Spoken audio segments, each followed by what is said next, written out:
Il a ri, a attrapé ma main et l'a placée sur son sous-vêtement. Je pouvais le sentir battre sous le tissu, la chaleur émanant de lui. Je ne veux pas être jugée ni condamnée, mais je suis ici pour confesser ce que j'ai fait, quelque chose que je regrette profondément. Avant de continuer, je dois m'excuser auprès de mon mari, Marc. Bienvenue sur la chaîne Histoire d'infidélité. Je m'appelle Rachel, j'ai 30 ans et je suis mariée à Marc, un homme d'affaires de 45 ans à succès, depuis 2 ans.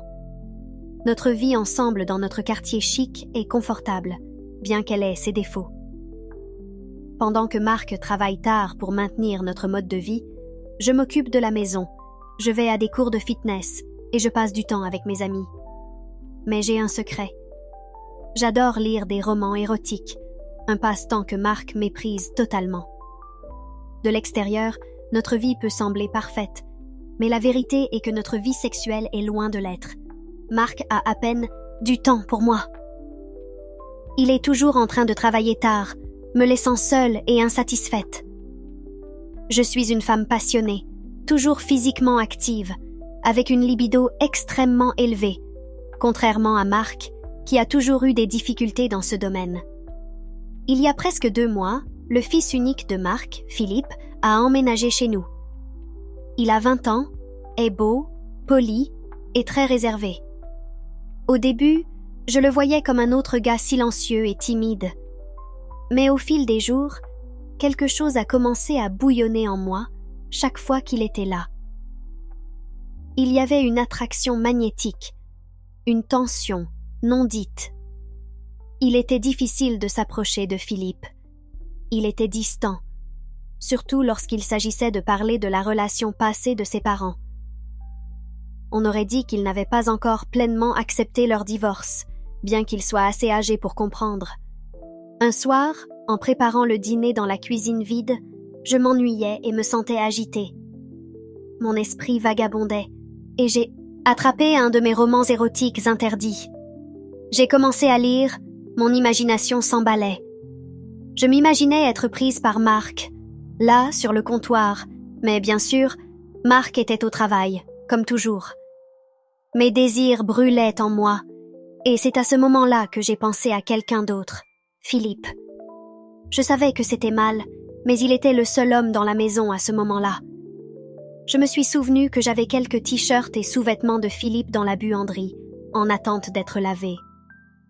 Sans réfléchir, poussée par une impulsion incontrôlable, je suis allée à la buanderie. J'ai attrapé un de ses sous-vêtements, je l'ai pressé contre mon visage et j'ai respiré profondément. L'odeur m'a submergée, me plongeant dans un état d'euphorie. Je savais que c'était mal. Il était mon beau-fils, et il me voyait probablement comme une figure maternelle. Mais la tentation était insupportable. Alors que j'allais retourner à la cuisine, mon cœur s'arrêta. Je vis Philippe debout à la porte me fixant, les yeux écarquillés. Mon corps se figea. Il m'avait vu. Il avait tout vu. Comment je tenais son sous-vêtement, comment je gémissais doucement. Essayant de briser la tension, il dit « Eh bien, tu travailles tard, toi aussi. Mon père a de la chance d'avoir une femme comme toi. » Je forçai un sourire, le remerciant pour le compliment, et je lui dis que le dîner serait bientôt prêt. J'ajoutais que Marc ne nous rejoindrait pas pour le dîner ce soir-là. Philippe hocha la tête et retourna dans sa chambre, tandis que je finissais de préparer le repas, mon esprit tourmenté par la peur. J'imaginais le pire, qu'il dirait tout à Marc, que je me retrouverais seule et déshonorée. Pendant que je cuisinais, les désirs interdits revinrent avec force. Philippe m'avait surprise dans un moment de grande vulnérabilité, et tout ce à quoi je pouvais penser, c'était à lui. Je l'imaginais me saisissant par derrière, me plaquant contre la machine à laver, ses mains partout sur moi. Je dus prendre une douche froide pour me calmer, mais les pensées étaient implacables. Plus tard, j'ai appelé Philippe pour qu'il me rejoigne pour le dîner.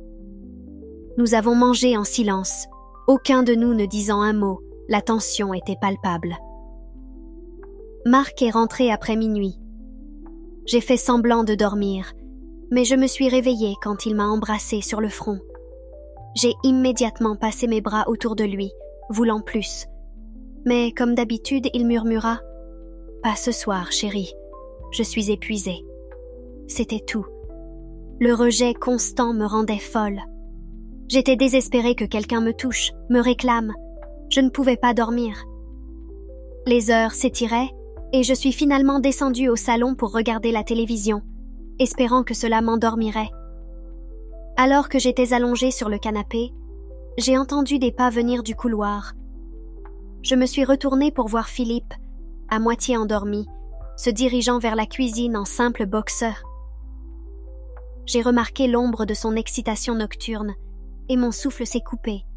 Je ne pouvais pas m'en empêcher. J'ai commencé à me toucher en le regardant. Il finit de boire son eau et me vit sur le canapé. « Mon père est-il rentré ?» demanda-t-il en s'asseyant à côté de moi. « Oui, il est rentré. Il dort, » répondis-je, essayant de paraître détachée, bien que mon cœur battait la chamade. Philippe s'adossa au canapé, regardant l'émission de télévision tardive avec moi. Mais je ne faisais pas attention à l'écran. Mes yeux dérivaient constamment vers son corps, la manière dont son sous-vêtement moulait ses formes. Je brûlais de désir, mon esprit envahi de pensées sur ce que je voulais lui faire, là, sur le canapé. Puis il brisa le silence, se tournant vers moi et disant « Hier, avant le dîner, je t'ai vu sentir mon sous-vêtement. » Mon visage devint écarlate. Mon cœur battait à tout rompre. L'adrénaline et le désir me submergeaient. J'ai immédiatement nié, prétendant que je vérifiais simplement s'ils étaient de propres ou sales. Il sourit, se pencha et prit ma main, la posant sur son boxeur. Je pouvais le sentir, chaud et palpitant. Quelque chose de primitif prit le dessus. Je ne pouvais plus résister. Je me jetais sur lui. Laissant mes désirs prendre le contrôle. C'était comme si toutes mes inhibitions s'étaient envolées d'un coup. Philippe répondit immédiatement, ses mains glissant sur mon corps avec une intensité que je n'avais pas ressentie depuis longtemps. Ce moment interdit, cette connexion brûlante que nous partagions, nous emporta tous les deux. Les jours suivants furent marqués par cette relation secrète qui s'intensifiait à chaque rencontre. Nous cherchions des moments volés, des opportunités où Marc n'était pas là. La maison devint notre terrain de jeu, chaque recoin rappelant un moment de passion partagée. Je savais que c'était mal, mais je ne pouvais pas m'arrêter. Philippe réveillait en moi des émotions que j'avais depuis longtemps réprimées, mais tout changea le jour où je réalisai que j'avais manqué mes règles. Une panique sourde monta en moi. Je fis plusieurs tests de grossesse et chacun d'eux confirma ce que je redoutais. J'étais enceinte. Ce n'était pas l'enfant de Marc. Je le savais.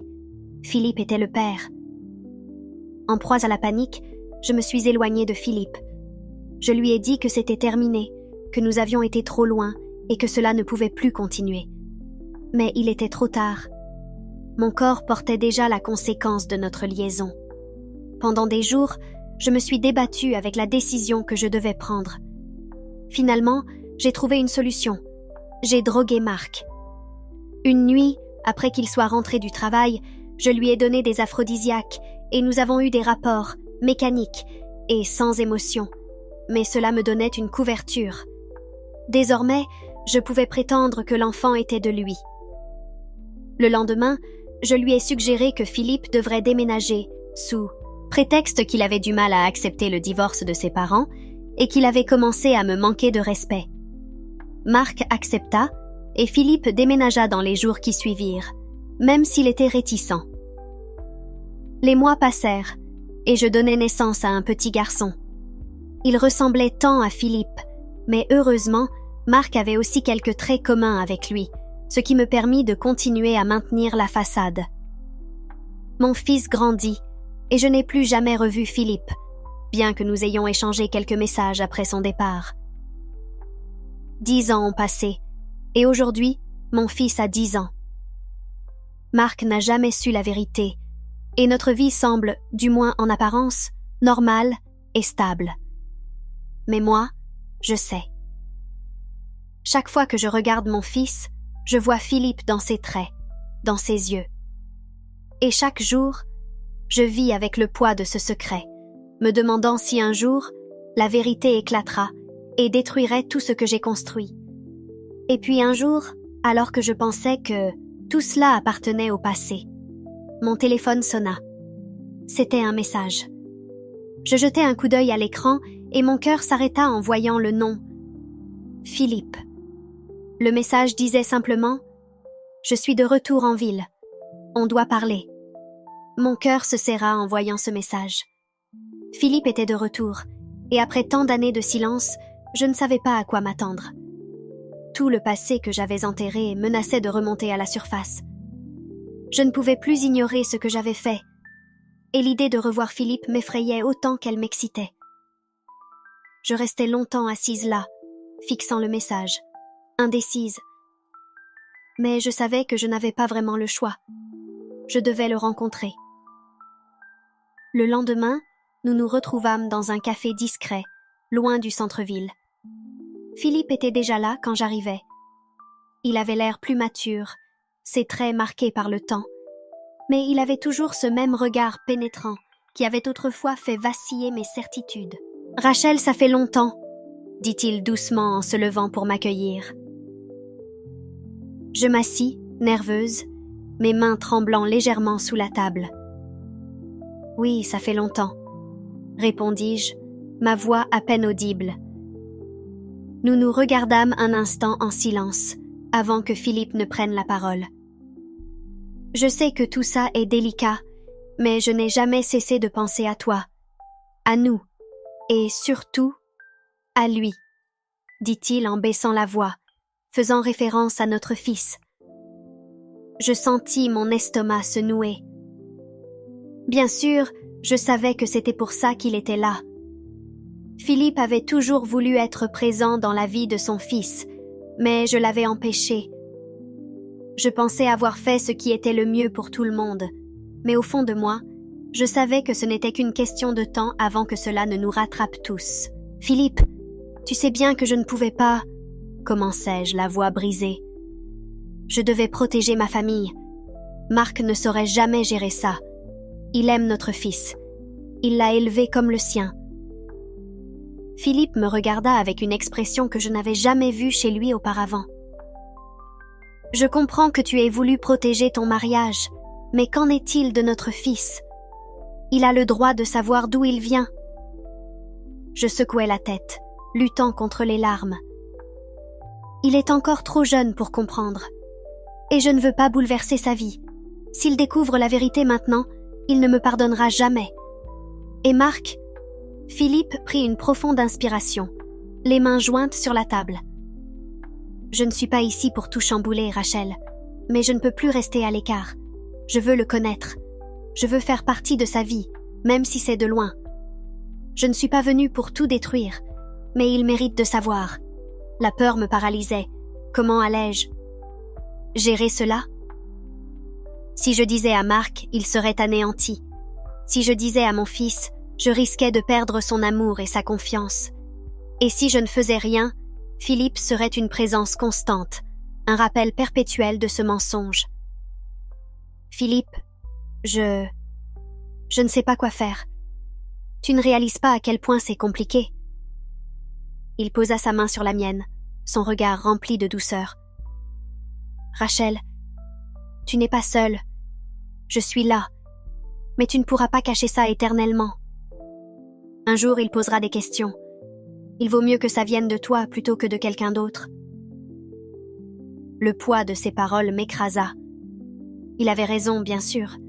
Mais comment pourrais-je tout révéler sans détruire la vie que j'avais construite avec tant de précautions? Philippe se leva doucement, comprenant que j'avais besoin de temps pour digérer tout cela. Je serai en ville pour un moment. Prends le temps qu'il te faut, mais s'il te plaît, ne me garde pas à l'écart plus longtemps. C'est aussi mon fils.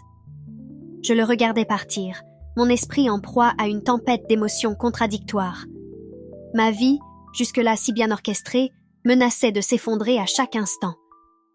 Je rentrais chez moi, complètement déstabilisée. Marc était là, assis dans le salon, et me regarda avec ce regard doux qui m'avait toujours rassurée. Comment allais-je lui dire? Je restais immobile quelques instants, regardant Marc dans le salon. Il me souriait, complètement inconscient du tumulte qui se jouait dans mon esprit. Comment pouvais-je lui dire la vérité? Comment lui avouer que l'enfant qu'il avait élevé comme le sien n'était pas son fils? Je me sentais déchirée, prise entre la loyauté envers Marc et la réalité de ce secret qui devenait de plus en plus difficile à porter. « Tu es rentré tard? Tout va bien ?» demanda-t-il, l'air préoccupé. Je pris une grande inspiration et tentai de sourire. « Oui, tout va bien. J'ai juste eu beaucoup de choses à faire aujourd'hui. » Marc me regarda avec un mélange de tendresse et de suspicion.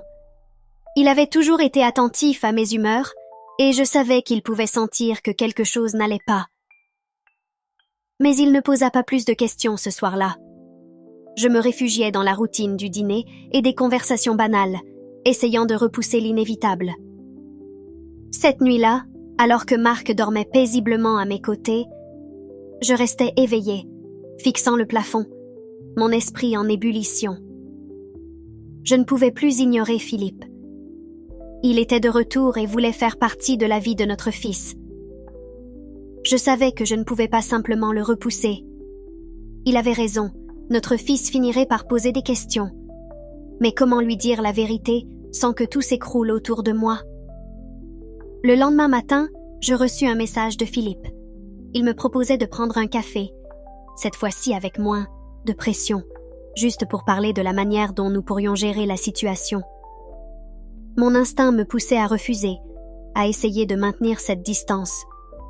Mais je savais que je ne pouvais plus me cacher. Je répondis à son message en acceptant de le voir. Je choisis un café discret où nous pourrions parler sans craindre d'être vus. Lorsque j'arrivais, Philippe était déjà là, assis à une table au fond, l'air calme mais attentif. Je m'assis en face de lui, mes mains tremblantes sous la table. « Rachel, merci d'être venue, » dit-il doucement. « Je sais que c'est difficile pour toi. » Je hochai la tête, incapable de trouver les mots. Philippe avait toujours eu ce don pour percevoir mes émotions, même sans que je ne les exprime. « Je voulais juste te dire que je ne suis pas ici pour tout détruire, » poursuivit-il. « Mais il est de plus en plus difficile pour moi de rester à l'écart. Il est mon fils. Aussi, et je veux être là pour lui. Je ne te demande pas de tout lui dire maintenant, mais il doit me connaître d'une manière ou d'une autre. » Je pris une profonde inspiration, mes pensées tourbillonnant. « Je comprends, Philippe, mais je suis terrifiée. Si je dis à Marc la vérité, ça le brisera. Il a tout sacrifié pour nous, pour notre fils. » Philippe hocha la tête avec compassion. « Je comprends tes craintes, Rachel, vraiment. Mais tu ne pourras pas cacher ce secret éternellement. Et plus tu attends, plus ça sera difficile. Il y a peut-être une manière de lui dire la vérité sans tout détruire. »« Et si je perds tout, » murmurai-je, la voix brisée. « Si Marc ne me pardonne jamais ?» Philippe posa doucement sa main sur la mienne. « Tu ne seras jamais seule, Rachel. Quoi qu'il arrive, je serai là. Mais tu ne devrais pas porter ce fardeau seule. Marc mérite de savoir, et ton fils aussi. C'est la seule façon de réparer ce qui peut encore l'être. » Je restais silencieuse, le cœur lourd. Je savais que Philippe avait raison, mais j'avais tellement peur. Peur de perdre la vie que j'avais construite. Peur que Marc me quitte. Peur que mon fils me haïsse pour lui avoir caché la vérité. Finalement, après un long moment de réflexion, je levai les yeux vers Philippe. « Je vais y réfléchir. Je vais essayer de trouver une manière de le faire. Mais s'il te plaît, laisse-moi un peu de temps. » Philippe hocha la tête, respectant ma demande. « Prends tout le temps qu'il te faut, Rachel, mais sache que je serai toujours là. » Je quittai le café, le cœur encore plus lourd qu'avant. Je savais que je ne pouvais plus repousser cette décision indéfiniment. La vérité devait sortir, mais comment? En rentrant chez moi, je vis mon fils jouer dans le salon, insouciant et heureux. Mon cœur se serra. Comment pourrais-je lui dire que Marc n'était pas son père biologique? Les jours passèrent, et le poids du secret devenait de plus en plus insupportable. Finalement, un soir, je me résolus à parler à Marc. Je ne pouvais plus fuir. Ce soir-là, après que notre fils se soit couché, je rejoignis Marc dans le salon. Il regardait la télévision, détendu. Je m'assis à côté de lui, sentant une boule se former dans ma gorge. « Marc, il faut qu'on parle, » dis-je doucement. Il baissa le volume de la télévision et se tourna vers moi, un peu surpris par mon ton sérieux. « Qu'est-ce qui se passe ?» Je pris une profonde inspiration, rassemblant tout mon courage. « Il y a quelque chose que je dois te dire depuis longtemps, quelque chose que je n'ai jamais eu la force de t'avouer. » Marc fronça les sourcils, clairement inquiet. « Qu'est-ce que c'est, Rachel ? Tu m'inquiètes. » Je sentis les larmes monter, mais je savais que je devais tout lui dire. Je ne pouvais plus mentir. « C'est à propos de notre fils, » dis-je, la voix tremblante. « Il n'est pas ton fils biologique. » Le silence qui suivit mes mots fut assourdissant. Marc me fixa, choqué, incapable de parler. Le silence s'éternisa, pesant lourdement sur la pièce. Marc me fixait, ses yeux écarquillés par l'incrédulité. Je pouvais voir les émotions se bousculer sur son visage, la confusion, la douleur, la colère qui montait peu à peu. « Qu'est-ce que tu veux dire, Rachel ?» demanda-t-il finalement, la voix à peine plus qu'un murmure. « Comment ça? Il n'est pas mon fils ?» Mon cœur se serra, et je sentis une vague de culpabilité m'envahir. Il n'y avait plus de retour en arrière. Je devais tout lui dire, même si cela risquait de détruire tout ce que nous avions construit ensemble. Je pris une profonde respiration, essayant de maintenir une voix stable. « Marc, je t'aime. Mais avant que nous nous marions, j'ai fait une erreur. Philippe, le professeur d'art à l'école, il est le père biologique de notre fils. Cela s'est passé avant que nous ne soyons ensemble, mais je n'ai jamais su comment te le dire. J'avais trop peur de tout perdre. » Les mots flottèrent dans l'air, remplissant la pièce de leur lourdeur. Marc se leva brusquement du canapé, se passant une main sur le visage comme pour effacer ce qu'il venait d'entendre. Il commença à marcher de long en large, incapable de rester en place. « Tu veux dire que pendant toutes ces années, tu m'as menti ? Tu m'as laissé croire que cet enfant était le mien, alors que tu savais que ce n'était pas vrai ?» Je me levai à mon tour, les larmes montant aux yeux. « Marc, je n'ai jamais voulu te blesser. Je t'aime, et tu es le seul père qu'il ait jamais connu. Tu es son père, même si tu n'es pas son père biologique. » Il s'arrêta net, me regardant avec une colère que je n'avais jamais vue chez lui. « Ce n'est pas la question, Rachel, » cria-t-il. « Ce n'est pas juste que tu m'aies caché la vérité. J'ai le droit de savoir. J'ai élevé cet enfant comme le mien, et tu as gardé ce secret pendant tout ce temps. » Je ne savais pas quoi dire. Chaque mot que je prononçais semblait l'aggraver davantage, mais je ne pouvais plus revenir en arrière. Le poids de mes mensonges s'était effondré, emportant tout sur son passage. « Marc, je suis désolée, » dis-je, les larmes coulant sur mon visage. « Je ne voulais pas te perdre. Je ne savais pas comment te le dire sans que tout s'effondre. » Il secoua la tête, ses mains tremblant de colère et de chagrin. « Et maintenant, que suis-je censée faire avec ça, Rachel? Comment suis-je censée te faire à nouveau confiance après ça? » Je ne pouvais pas répondre. Je savais que sa confiance était brisée, et je craignais que rien de ce que je puisse dire ne suffise à réparer ce que j'avais détruit. Marc finit par s'asseoir sur le canapé, la tête dans ses mains, respirant profondément. « Et lui? Est-ce qu'il sait ?» demanda-t-il, la voix brisée. Je secouai la tête, toujours en larmes. « Non, il ne sait pas.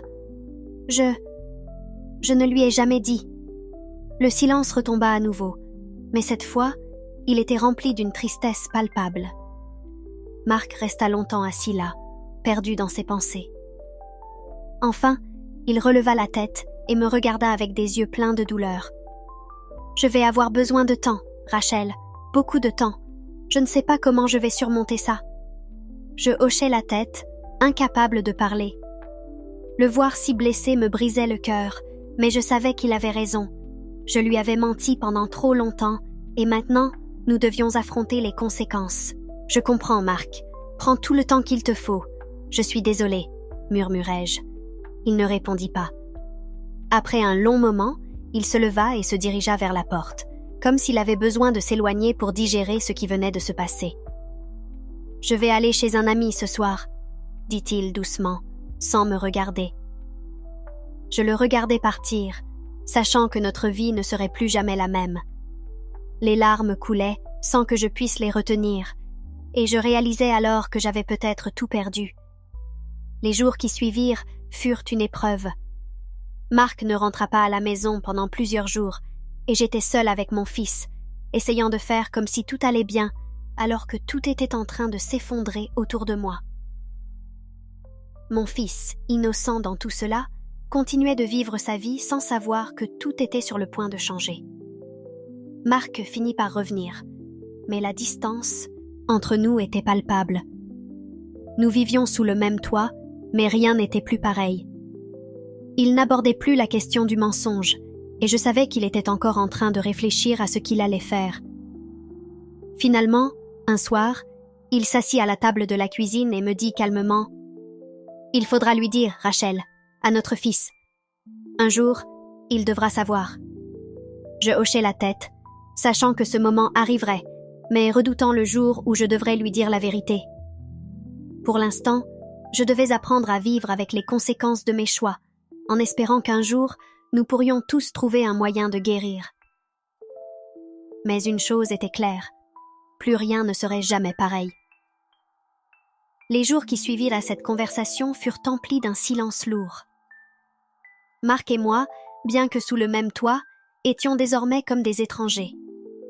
Chaque moment partagé avec lui était une épreuve, une constante tension, comme si tout notre passé s'était évaporé, remplacé par cette nouvelle réalité que nous peinions à accepter. Notre fils, lui, ne semblait pas remarquer le changement. Innocent et insouciant, il continuait de vivre sa vie sans se douter du cataclysme émotionnel qui se jouait autour de lui.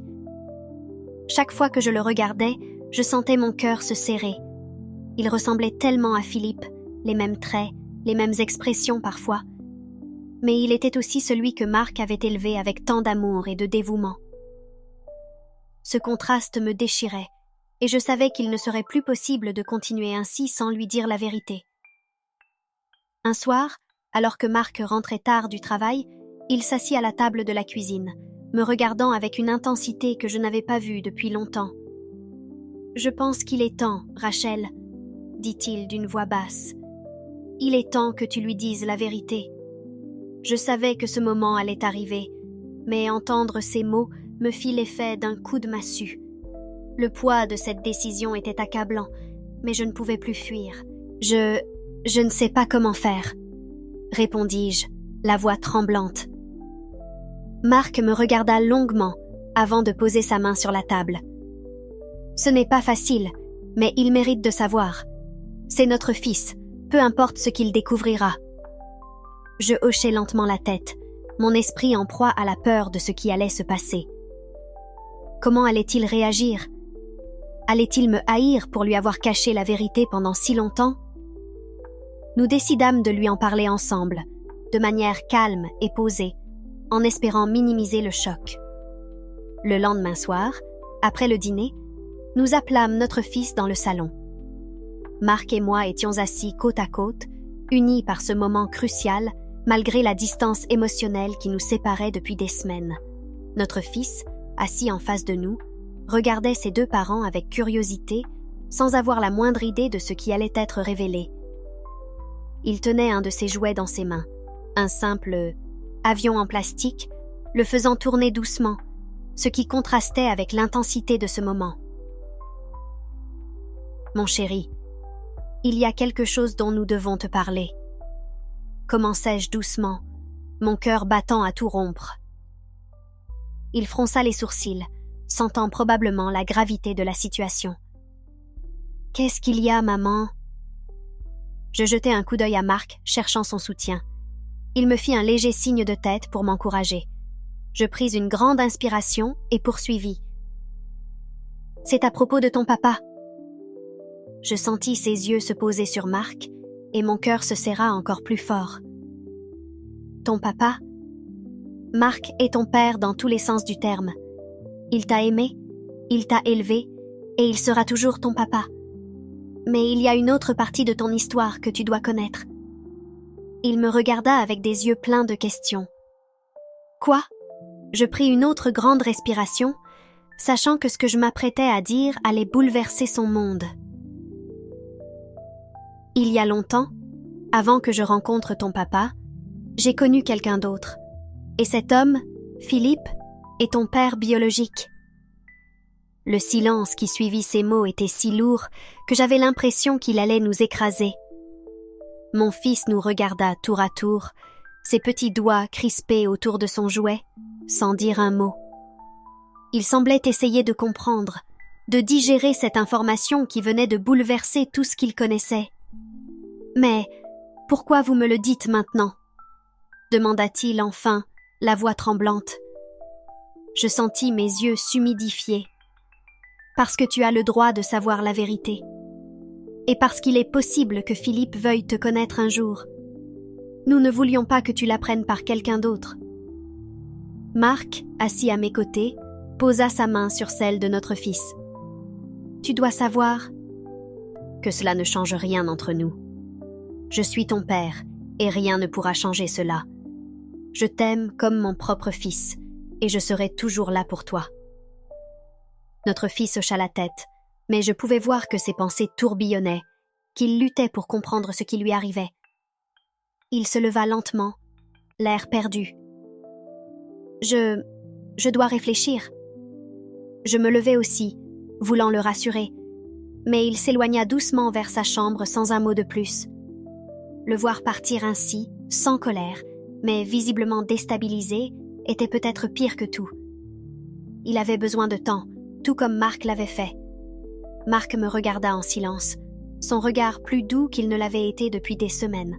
« On a fait ce qu'il fallait, Rachel. Il mérite de connaître la vérité. Maintenant, il faut lui laisser le temps. » Je hochai la tête, sachant que Marc avait raison, mais mon cœur était encore lourd de culpabilité et d'incertitude. Les jours suivants furent étranges. Notre fils ne nous en reparla pas immédiatement. Il était plus silencieux qu'à l'accoutumée, plus renfermé.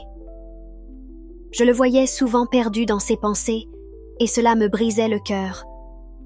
Il n'était pas en colère, du moins pas visiblement, mais il se distançait peu à peu, essayant de comprendre ce nouveau monde dans lequel il vivait. Puis, un soir, alors que nous étions à table, il leva les yeux vers nous et demanda calmement « Est-ce que je vais rencontrer Philippe ?» Je sentis ma respiration se couper, mais Marc répondit avec douceur « Seulement si tu le veux, c'est ta décision. » Mon fils hocha lentement la tête. « Je pense que je voudrais le rencontrer, juste pour savoir. » Ce moment marqua un tournant. Il était prêt à faire face à cette nouvelle réalité, à découvrir cette partie de lui-même qu'il ne connaissait pas. Moi, de mon côté, je savais que la route vers la guérison serait longue, mais ce choix lui appartenait désormais. La rencontre avec Philippe était inévitable, mais j'espérais qu'elle serait une étape vers une sorte de paix pour nous tous.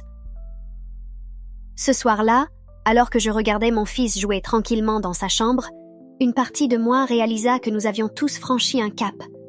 La vérité était sortie, et bien que douloureuse, elle était nécessaire.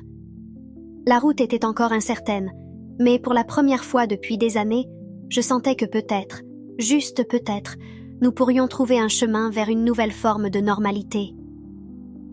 Que pensez-vous de mon histoire? Que devrais-je faire? Aidez-moi dans les commentaires et donnez-moi de la force en aimant mon histoire. Si vous avez aimé cette histoire de trahison, n'oubliez pas de liker, de commenter et de vous abonner à la chaîne.